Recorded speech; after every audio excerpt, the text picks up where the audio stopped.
Good morning, everyone. I welcome to all of you. You are watching Education Arena. लेकिन video देखने से पहले नीचे दिए गए सब्सक्राइब बटन को ज़रूर प्रेस करें। नमस्ते प्यारे बच्चों, कैसे हो आप सब? बिल्कुल ठीक हो? हाँ जी। तो बच्चों, पिछली कक्षा में मैंने आपको कक्षा चौथी की पाठ्य पुस्तक झिलमिल में संकलित पाठ 7 पोंगल नामक एक लेख पढ़कर सुनाया और समझाया था। उस लेख को पढ़ने और समझने के बाद अब हम उसका अभ्यास हल करेंगे। तो सबसे पहले बच्चों, यहाँ कुछ प्रश्न दिए गए हैं जिनके उत्तर आपने जो पाठ पढ़ा है पोंगल, उसी के अंदर निहित हैं। तो बच्चों, सबसे पहले बढ़ते हैं पहले प्रश्न की ओर। ये रहा हमारा पहला प्रश्न। पोंगल त्योहार 4 दिनों तक मनाया जाता है। इसके पहले दिन लोग क्या करते हैं? तो इसका उत्तर यह होगा, इसके पहले दिन लोग भोगी का त्योहार मनाते हैं, घर की सफाई करते हैं, शाम को बच्चे ढोल और बाजे बजाकर खुशियां मनाते हैं। अगला प्रश्न है बच्चों, पोंगल को नई फसल का त्योहार क्यों कहा गया है? उत्तर होगा, पोंगल के दिन किसान खेतों से सुनहरे रंग का नया धान काट कर घर लाता है, इसीलिए इसे नई फसल का त्योहार कहा गया है।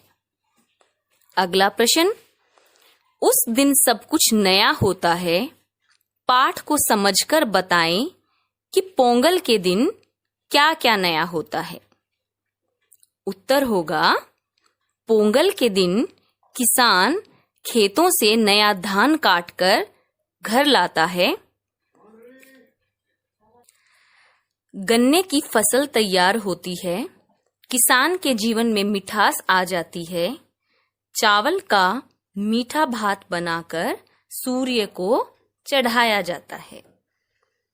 अगला प्रश्न है बच्चों, पोंगल के तीसरे व चौथे दिन को क्या कहते हैं? तो बच्चों, पोंगल के तीसरे दिन को माटू पोंगल और चौथे दिन को काणुम पोंगल कहते हैं। तो अब बच्चों, सभी प्रश्नों के उत्तर जानने के बाद अब हम बढ़ते हैं भाषा की बात की तरफ। यह देखिए बच्चों, यहाँ कुछ वाक्य दिए हुए हैं। आइए एक बार इन वाक्यों को पढ़ते हैं। किसान का जीवन प्रकृति से जुड़ा रहता है।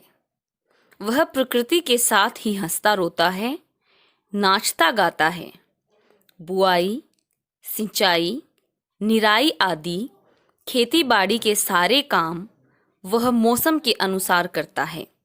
ऊपर के वाक्यों में आए किसान शब्द की जगह किसान की पत्नी लिखकर सभी वाक्यों को दोबारा लिखें।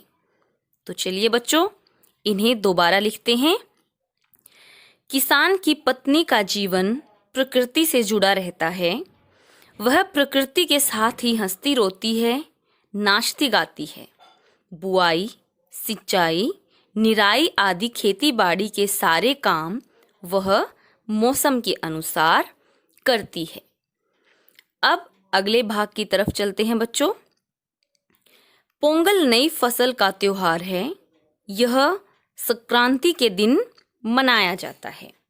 देखिए बच्चों, यहाँ ये 2 वाक्य अलग अलग लिखे हुए हैं। इन दोनों वाक्यों को मिलाकर हमें एक वाक्य बनाना है। तो चलिए इन दोनों वाक्यों के बीच में और शब्द का प्रयोग करके हम इन्हें एक वाक्य में बदलेंगे। पोंगल नई फसल का त्योहार है और यह संक्रांति के दिन मनाया जाता है। ऐसे ही कुछ और वाक्य भी दिए गए हैं, उन्हें भी हम एक बनाएंगे। लोग गाय बैलों के सींगों को रंगते हैं। वे उन्हें रंगीन कपड़ों से सजाते हैं। अब इस वाक्य को एक बनाएंगे। लोग गाय बैलों के सींगों को रंगते हैं और उन्हें रंगीन कपड़ों से सजाते हैं। आगे देखिए, मेरा नाम दीपक है, मेरे भाई का नाम आदित्य है। और शब्द का प्रयोग करके इन दो अलग अलग वाक्यों को हम एक वाक्य बनाएंगे। मेरा नाम दीपक है और मेरे भाई का नाम आदित्य है। अगला देखिए, मैं कल बाजार गया था, मैं बाजार से खिलौना लाया। फिर से एक वाक्य बनाइए। मैं कल बाजार गया था और मैं बाजार से खिलौना लाया। आगे है, दिव्या गाना गा रही है, शारदा नाच रही है। फिर से और शब्द का प्रयोग करके इन्हें एक वाक्य में बदलेंगे।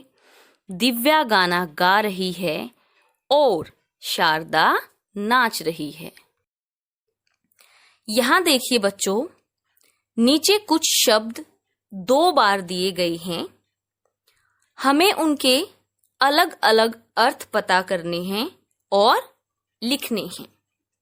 पहला शब्द है अरुण। देखिए बच्चों, ये दोनों शब्द बोलने में, उच्चारण करने में लगभग एक जैसे हैं, लेकिन इनके अर्थ अलग अलग हैं। पहला शब्द है अरुण, इसका अर्थ है रंग। फिर से अरुण शब्द लिखा गया है, लेकिन इसका अर्थ अलग है। इस अरुण शब्द का अर्थ है लाल। अगला शब्द है बच्चों उत्तर, जिसका अर्थ है जवाब। उत्तर को एक बार फिर से लिखा गया है, लेकिन यहां इसका अर्थ होगा दिशा। अगला शब्द है कुल, जिसका अर्थ है योग, यानी के जोड़, जमा। एक बार फिर से कुल शब्द लिखा हुआ है, यहां इसका अर्थ होगा किनारा। अगला शब्द है बच्चों पत्र। इस शब्द का यहां अर्थ है प्रार्थना पत्र। जो तुम जब स्कूल से जब तुम्हें छुट्टी लेनी होती है, तब तुम अपने अध्यापक या अध्यापिका को लिख कर देते हो ना, वह प्रार्थना पत्र। और अगले पत्र शब्द का अर्थ है पत्ता, पेड़ का पत्ता। उससे आगे है घटा। इस घटा शब्द का अर्थ है बच्चों घटाएं। कक्षा में आपको घटा के सवाल दिए जाते हैं, तो यहां इस घटा का तात्पर्य उसी घटा से है। और दूसरे घटा का अर्थ है जो आसमान में बारिश के मौसम में काली काली घटाएं छाई रहती हैं, वो घटाएं। अगला शब्द है बच्चों कनक। इस कनक शब्द का अर्थ है सोना, जो कि एक धातु का नाम है। और दूसरे शब्द कनक का अर्थ है धतूरा। ठीक है बच्चों, अब अगले भाग की तरफ बढ़ते हैं। यहां देखिए बच्चों, यहां कुछ त्योहारों के नाम दिए गए हैं। आपको यह बताना है कि इन त्योहारों के यह नाम कैसे पड़े। पहला त्योहार है दशहरा। तो इस दिन भगवान श्री राम ने रावण पर विजय प्राप्त की थी। तब से असत्य पर सत्य की विजय का प्रतीक यह त्योहार मनाया जाता है। अगला त्योहार है दिवाली। तो बच्चों, इस दिन श्री राम 14 वर्ष का इस दिन भगवान श्री राम 14 वर्ष का वनवास काटकर वापिस आए थे। उनके आने की खुशी में घी के दिए जलाए गए थे। इसको इसलिए दिवाली कहते हैं। अगला त्योहार है बच्चों होली। होलिका भक्त प्रहलाद को लेकर मारने के लिए आग में बैठ गई थी, किंतु होलिका जलकर राख बन गई थी और भक्त प्रहलाद बच गए थे। तभी से बच्चों यह होली का त्योहार मनाया जाता है। होली का त्योहार भी बुराई पर अच्छाई की विजय का प्रतीक है। अगला त्योहार है तीज। तो मौसम की हरियाली के कारण तीज मनाई जाती है। ठीक है बच्चों, अब बढ़ते हैं अगले भाग की तरफ। यहां देखिए बच्चों, पोंगल में खेतों से सुनहरे रंग का नया धान किसान के घर आता है। तो यहाँ हमें पता करना है और लिखना है कि ऐसे और कौन कौन से अनाज हैं जो खाए जाते हैं, यानी खाने योग्य होते हैं। यह तो बड़ा आसान प्रश्न है, आप सभी शायद इसका उत्तर जानते हैं। तो बच्चों, कौन से ऐसे अनाज हैं जो खाने योग्य हैं? चावल, गेहूं, बाजरा, चना, दालें, मक्का इत्यादि। अब देखिए बच्चों, यहाँ पर हमें बताना है कि गन्ने से और क्या क्या बनता है। तो सोचिए बच्चों, गन्ने की फसल जो होती है, उस गन्ने से हम और क्या क्या बना सकते हैं? चीनी, गुड़, शक्कर, खांड, बूरा, शीरा इत्यादि। तो बच्चों, यह था आपका अभ्यास।